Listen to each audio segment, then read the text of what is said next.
Let's talk today about Adventure Time, or rather, about the mythology of the various cosmic entities in this universe, which are as powerful as or even more powerful than gods.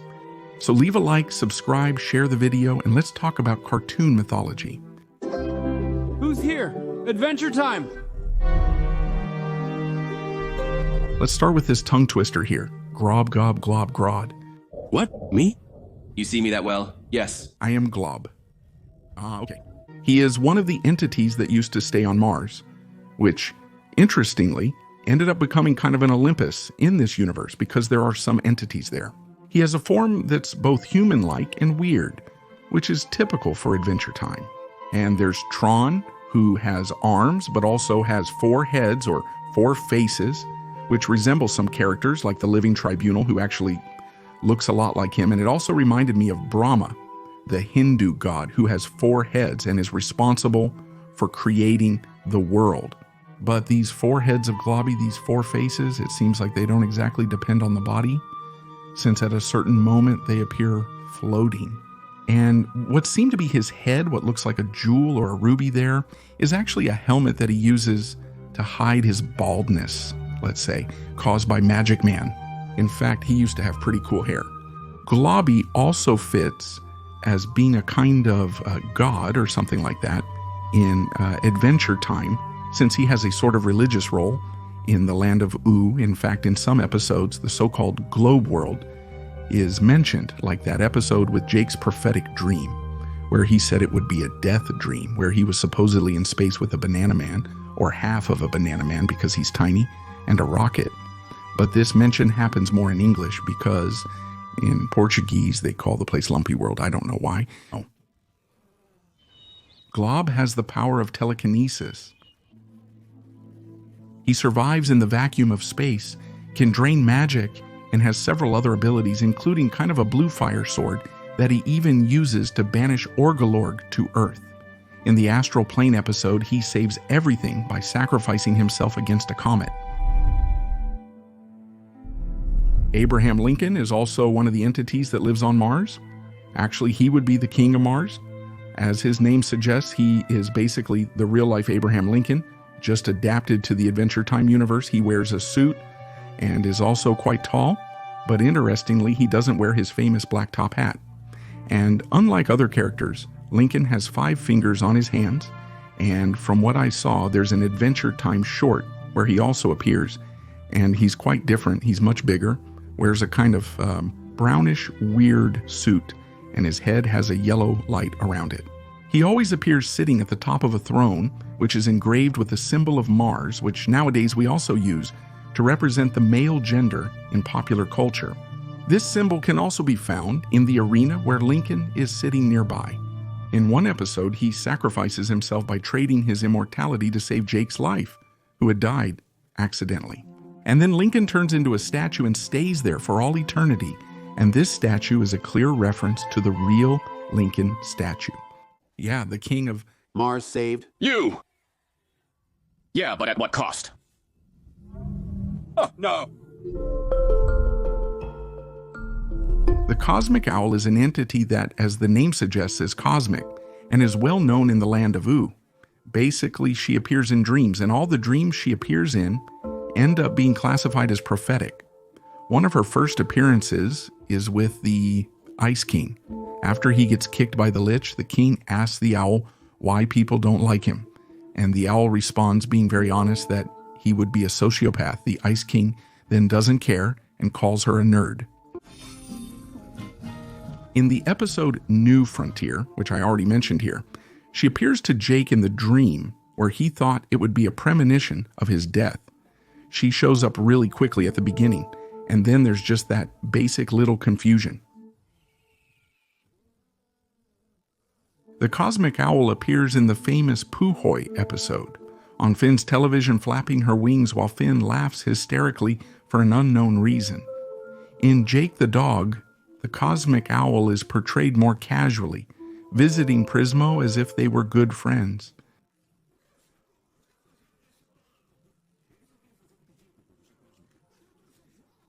While Prismo and Jake were watching an alternate universe that Finn was in, and they were also talking about life.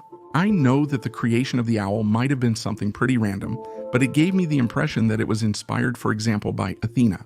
One of the symbols of the goddess Athena is the owl because she is also a goddess of wisdom, and in a way it's also connected to prophecy. And there's another creature I remembered too, which is Mutt, the Reaper of the Island Cars, who basically has the form of an owl. In fact, I talk about her in a video about Reapers here on the channel. If you want to know more, it'll be in the card and in the description. Gunter, a penguin, often accompanies the Ice King and is treated like a personal servant. The other penguins under the Ice King are essentially slaves. Gunter is silly and does something foolish in nearly every episode he appears in. In one instance, he wears a sign saying, "I steal jewels," because the Ice King thought he had stolen gems from his crown. But in reality, Gunter was never just an apparently innocent penguin.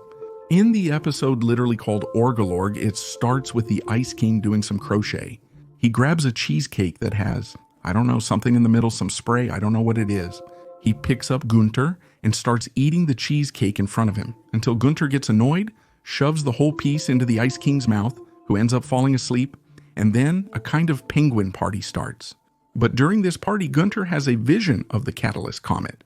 And after he hits his head and his brain comes out kind of looking like a lettuce, it's even a bit agonizing to watch. He starts to remember certain things, among them the King of Mars, Abraham Lincoln.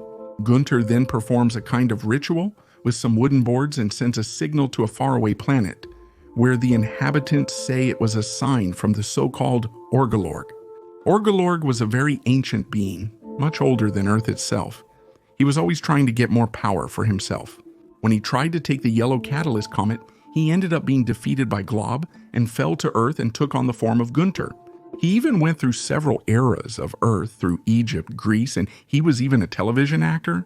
But fortunately, he never returned to his real form, not even when he got the Ice King's crown.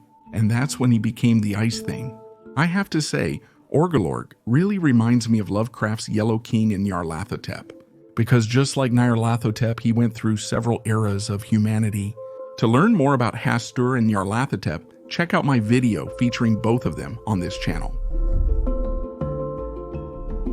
Guntep ends up appearing and being mentioned in Adventure Time Distant Lands. He is a primordial monster, like Orgalorg, who arrived on Earth millions of years ago and died in an unknown manner. You could say that he would also be considered a kind of god there, since in the episode Wizard City, which is actually the last episode of Distant Lands, Dr. Caledonius leads a kind of cult to this creature right at the place where its remains are, which are right under Wizard City. You don't understand that you are witnessing history. We are in the heart of Wizard City, the tomb of Konkuntep. Caledonius tries to bring Konkuntep back using a kind of ancient chalice with the blood of the creature that appears there. She tried to use a student as a vessel for Konkuntep, but it didn't work. Then she tried with Mintinha, the young version of Butler Mint, who was a great dark wizard. The idea ends up working. And Konkuntep comes back. Actually, he comes back with another name because he had a new form, which is Mentamintipe, but the creature kind of doesn't really care much about his own cult and kills everyone there. Or rather, almost everyone, because Mintinha's best friend ends up staying alive. She defeats him with a magic stomach punch, which is strange. The girls succeeded where several more experienced teachers failed, but that's okay.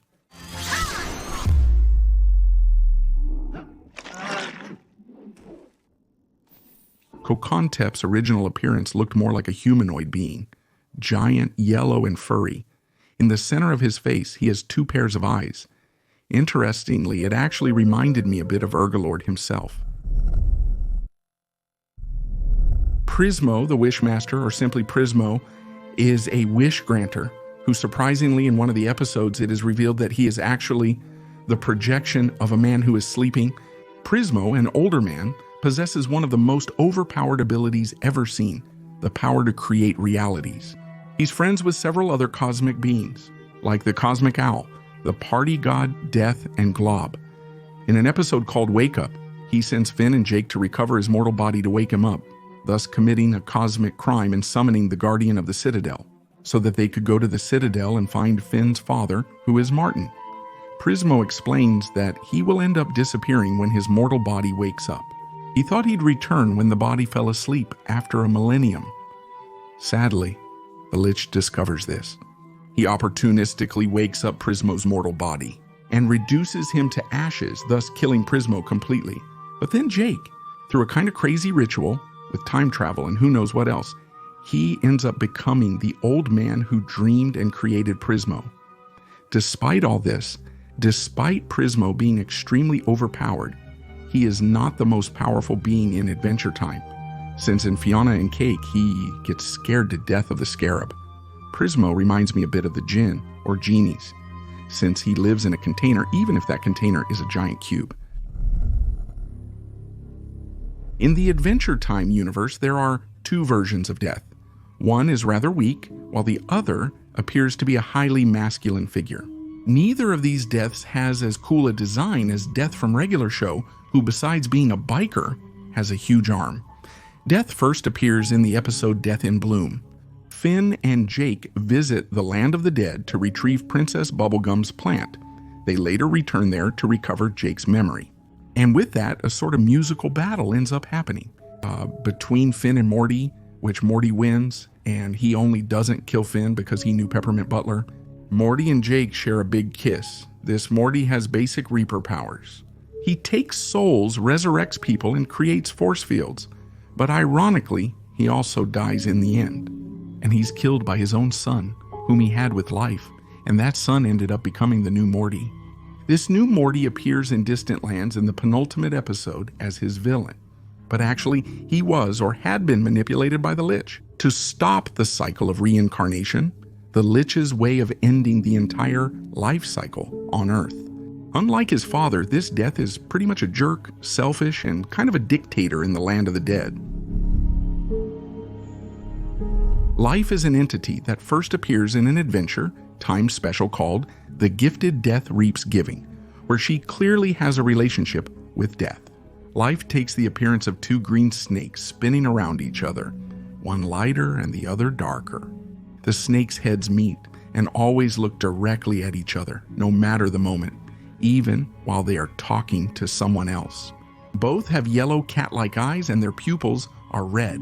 The right leg is a darker green and the left is lighter, making it clear that each snake head has its corresponding arm and leg. She wears a chocolate-colored dress made up of two brown ribbons with a golden stripe in the middle, wrapped around her and covering her from her knees to her shoulders. And very curiously, the design of Hora de Aventura's life reminded me of Quatriclu, who is the Aztec goddess of life, death, and the mother of the gods. Check out my video on the channel where I discuss the Lich and the legend that inspired him. I'll leave it in the card and in the description, but here I'll give a brief summary. The Lich is the embodiment of evil in the Adventure Time universe. His origin is connected to a green catalyst comet, which ended up falling to Earth, but he actually appeared physically near the end of the Mushroom War from a mutagenic bomb. That's what he possessed afterwards, a person who'd been submerged in some things there. He was defeated by Billy and imprisoned in a tree in the Candy Kingdom, but later managed to escape. The Lich ends up incarnating after creating the entire story seen in the cartoon. And Sweet Pea later, right? Who is cared for by Lady Kaya.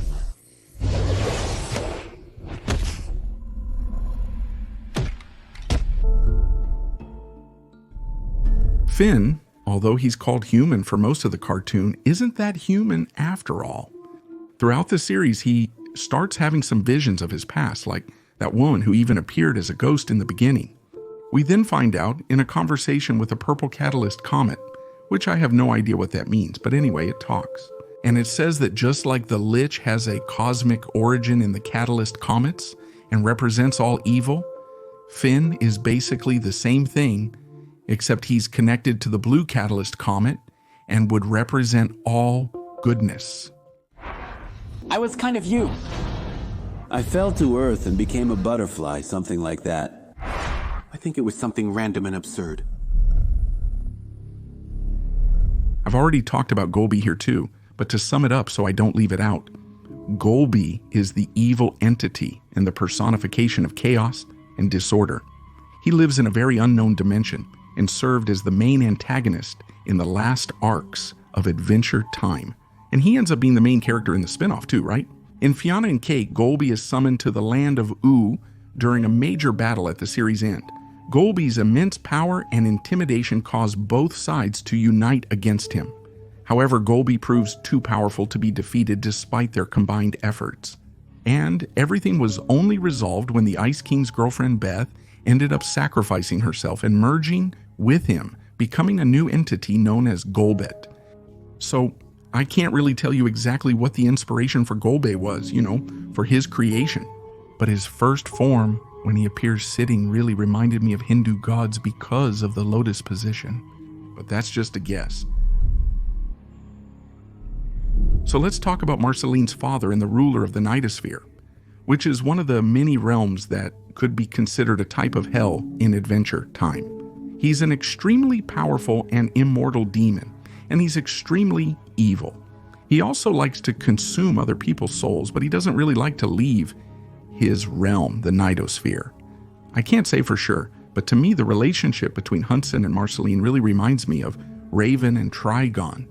Like there's the daughter who's not exactly evil, but the father is, and the father stays in his realm while the daughter doesn't. I don't know if it's a coincidence or not, but I found it very similar. But still, I think Hudson likes Marceline a lot, at least more than Trigon likes Raven. Hudson really looks like a demon, but fused with Count Draco. And not just because of his monstrous appearance, but also because in an episode from the 10th season, Peppermint Butler, who as the show itself says is the Dark Wizard, ends up summoning him using some symbols so that he could put an enchantment on his sword. In fact, the two seem to have a good relationship. There's even a picture of them playing golf together.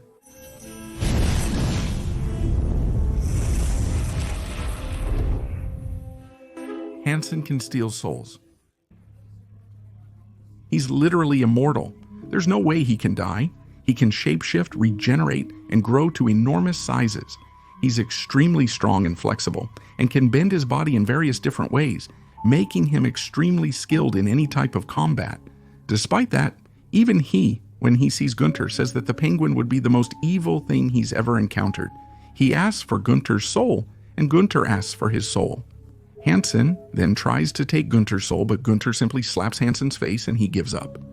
You are by far the most evil thing I've ever met. Keep the damn soul. Guys, this video here is just a test, okay? I don't know if you guys are going to like it or not, but if you do, please leave a like and also comment other cartoons, other universes that I can cover here on the channel. Don't forget to share the video and subscribe to the channel. See you